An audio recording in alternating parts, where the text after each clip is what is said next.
Today on ELN Morning. Problems in Park Place, how some students are concerned about the building's safety. Search for senior staff. As House steps down, the Elon community shares what they want in their new provost. Celebrating culture and pride, students of color who identify as LGBTQIA come together for Black History Month. All that and more? ELN Morning starts right now.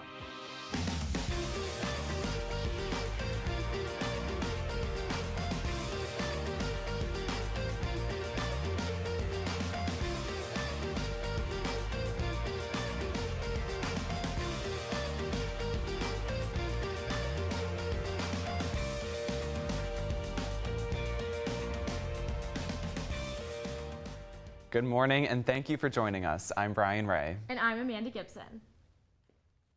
Park Place at Elon now has a certificate of operation on the elevator, despite allegedly operating without one since August. Our Mackenzie Wilkes has the story. Every elevator, you should notice a certificate with North Carolina Labor Commissioner Sherry Beer's signature and face. This certificate means that the elevator has been inspected and is working properly. Park Place resident Junior Anna Gordon realized that the certificate was missing. I noticed in the beginning of the year, but I didn't I was like, oh, the beginning of the year they're gonna put it in a second when everyone moves in and everything. According to the inspection report, the elevator was last checked December 2018. But North Carolina law states elevators cannot be operated without a valid physical certificate.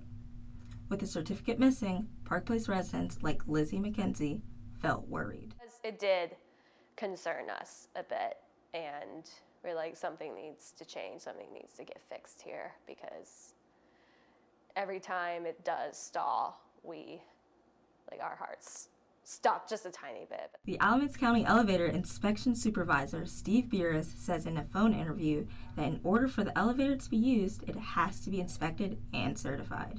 If we find it's not safe, we tag it out and issue a shutdown order until it comes into compliance. While Gordon and McKenzie say they felt concerned about the missing certificate and condition of the elevator, neither of them reported this. After Elon News Network contacted Beers, a physical certificate is now in the elevator. Mackenzie Wilkes, ELN Morning. Community Director of Park Place, Trianne Smith, and Park Place owner John McDonald denied our request for an interview. If you notice the elevator certificate is missing, you can contact the North Carolina Department of Labor at 1-800-625-2267. New bumper stickers on the back of local government cars with the phrase, "In God We Trust," will soon be hitting the streets of Alamance County. This comes after a proposal brought forward by the county commissioner's newest board member, Steve Carter, who says this unanimous decision was made by all. And if we're on his side, we're trying to look out for what's best for everybody, not just for one segment of the community. However, the decision faced opposition from Elon University professor of physics Anthony Kreider, who says the phrase is outdated and not inclusive. It seems like a pretty empty thing to put bumper stickers on county vehicles as a way to worship a god if you believe in that god. The new bumper stickers will be paid for with private funds and will go into effect in the next couple of weeks. And looking on campus, students and faculty are expressing their opinions on what they're looking for in the next Elon provost. Our Christian Galvano has more. The search is on. Elon is in need of a new provost after Dr. Stephen House announced he will step down at the end of the year. An appointed search committee will help find the next person to fill the role. This week, the committee held 3 listening sessions that gave faculty and students the chance to voice their opinions. Many people spoke up. Some were asked to slow down. The provost is responsible for all academic programs and is in charge of all Elon faculty. Megan Isaac of the English department says she doesn't want a provost to sit on a high throne. The audience voted on whether the provost should have a PhD, like Provost House. 10 people voted yes and 11 voted no. Student Kelly Simonson voted no. She says student engagement is more important. President Book really does make an effort to go out and see students and engage with them at basketball games, at events on campus, and I think the provost could be a huge part of moving that culture forward. As only one of 2 ELN students at the event, her spirits were still high. I'm just really hopeful. You know, I think that it's really great that the administration is looking for community engagement for this position because it is at the very top of the ranks of the university. Co-chairman of the search committee, Eric Hall, says he feels confident the search will end in success. I feel like there's a lot of optimism about what this future position is going to have and the success of this search. Christian Galvano, ELN Morning. For updates on the provost search, be sure to follow our website, elonnewsnetwork.com. After the break, we take a look at a colorful celebration. And coming up, I'll be giving you a look at the Phoenix 5-day forecast.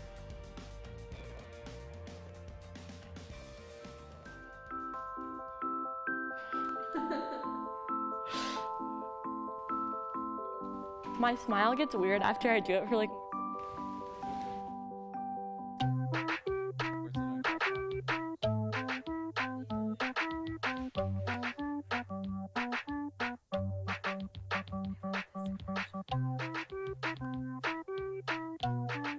Start a story. Adopt at theshelterpetproject.org. I rescued Toast from a shelter in 2011. I love Toast because she's a lazy diva. Toast does whatever she wants, obviously. She's sleeping right now. She's an epic snuggler. She's so comforting. She's so loving. Toast makes me laugh. When I walked into the shelter, I knew right then that she was special.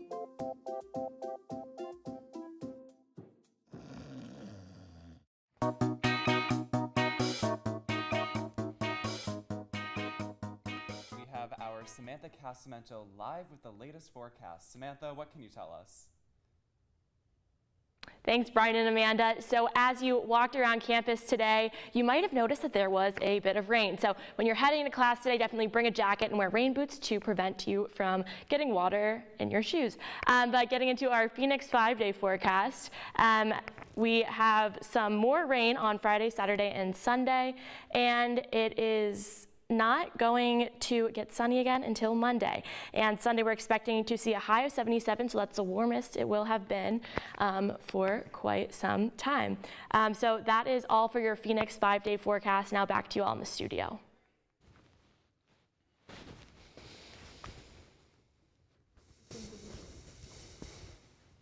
Black History Month may be coming to a close, but some communities are still celebrating. The Gender and LGBTQIA Center hosted Rainbow Excellence, an event that brings people of color and those in the LGBTQIA community together to discuss their experiences. Our Paloma Camacho spoke with students about how their identities have influenced their time at ELN. On campus, where 79.5% of students identify as white, according to the University Factbook, being a person of color who also identifies as LGBTQIA can make someone stand out. Senior Rachel Brunson says she understands the difficulties of being part of small communities. It's hard to be a person of color in America. It's also hard to be a member of the LGBTQIA community in America. But from that difficulty, I think, comes a really vibrant, bright community. Freshman Trinity Dixon says events like Rainbow Excellence allow her to find her community. I will seldom ever enter a space that is going to be made for me, that's going to be accommodating of my identities. Junior Kamal Ladeau organized the event as an effort to help students in these communities to feel included. I think on paper, LGBTQIA people of color are accepted. However, in our daily social interactions or some of the cultural norms that we have at ELN, there can be times where we feel on the outskirts. The director for the Gender and LGBTQIA Center, Matthew Bosch, says that he's inspired by student leadership like Ladeau on projects like these. I think what sets this apart in particular is that this Rainbow Excellence event is created by and for students, and that there's a real power there in feeling like this is our campus, we will be recognized. Together, students are finding a common understanding and support with their identities that don't always fit the mold. Paloma Camacho, ELN Morning. For additional resources, students can visit the Creed or the GLC in upstairs Mosley. The Creed will be hosting Black Solidarity Day tomorrow to celebrate the culture and accomplishments of those in the Black community. Coming up this weekend is the 91st Annual Oscar Awards, but this year's show isn't coming without controversy. For the second time in the show's history, there will be no host. Comedian Kevin Hart was scheduled to host, but withdrew after homophobic tweets on his account from a decade ago resurfaced. As for the show itself, all 24 categories of awards will be broadcast live, despite the Academy saying on Monday that the winners for 4 categories, including cinematography and film editing, would air during commercial breaks. And if you're looking for a place on campus to catch the show, Cinelon Productions is hosting a watch party in Turner Theater in the School of Communications from 6:30 p.m. to 11. When we come back, we'll have a protein-filled snack to get us ready to work out. Alvin and the Chipmunks want to remind you, bacteria can My keynote hide in failed food me. and make you ill. Wow! But you can keep bacteria from ruining your day with 4 simple steps. Clean. I'm waiting for the rinse cycle. Separate. Cook. And chill. We chipmunks are notoriously tidy. Check your steps. The road trip to food safety starts at foodsafety.gov.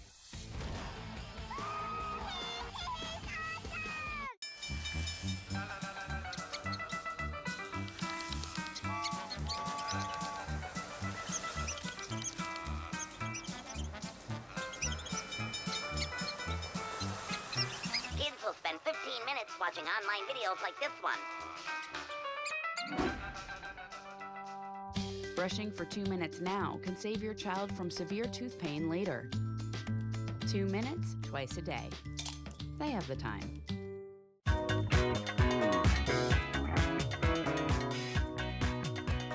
In honor of Love Your Body Week, we decided to make these super easy, crispy garlic edamame. So let's give them a try.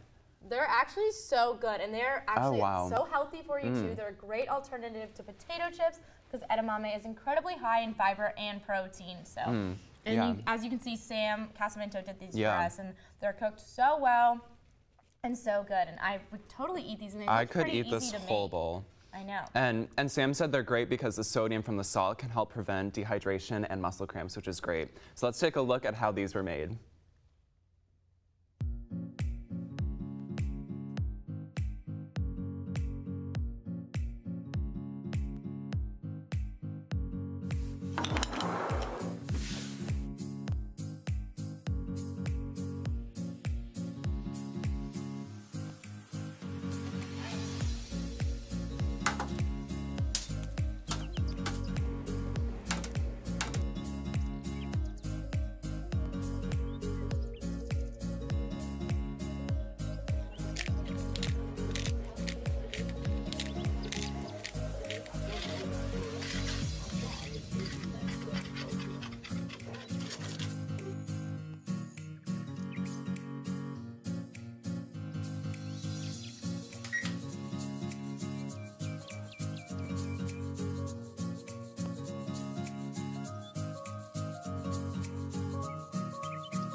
Well, speaking of some healthy alternatives, we have Junior Noor Irshadat here to talk about easy ways students can stay healthy as Love Your Body Week comes to a close. Yeah, thanks for joining us, Noor. Thanks for having me. So what are you going to be showing us today? So I'm going to show you 3 simple exercises that anyone can do at home. Awesome, let's get started. Yeah. So if you want to go ahead, we're going to start with the squats. You know, they're one of the most popular exercises. So you want to have your hips width apart, heels. Here, your weight is focused on your heels. You can wiggle your toes, right? Your back, you want to make sure is nice and straight, shoulders relaxed, and chest is open. So we're going to go down using our glutes. So we're going to go 4, 3, 2, 1, go all the way down. You want to make sure your knees don't go beyond your toes. Great job. I know with heels it can be as easy. Yes, and then all the way up, back, bringing your hips forward to engage that core more. Oh, nice. So you can give it a try. 3 more times. I think we actually don't have time for enough Unfortunately. exercises, but you said Zumbathon tonight at 6:30. If Yes. you want to get active and have another exercise for tonight. Yeah. 6:30, Jordan Gym. See me there. Awesome. Thank you, Noor. We want to thank you for joining us. Yes, and for all those stories and more, visit our website, elonnewsnetwork.com. And follow us on social media at Elon News Network. Have a great day, Elon.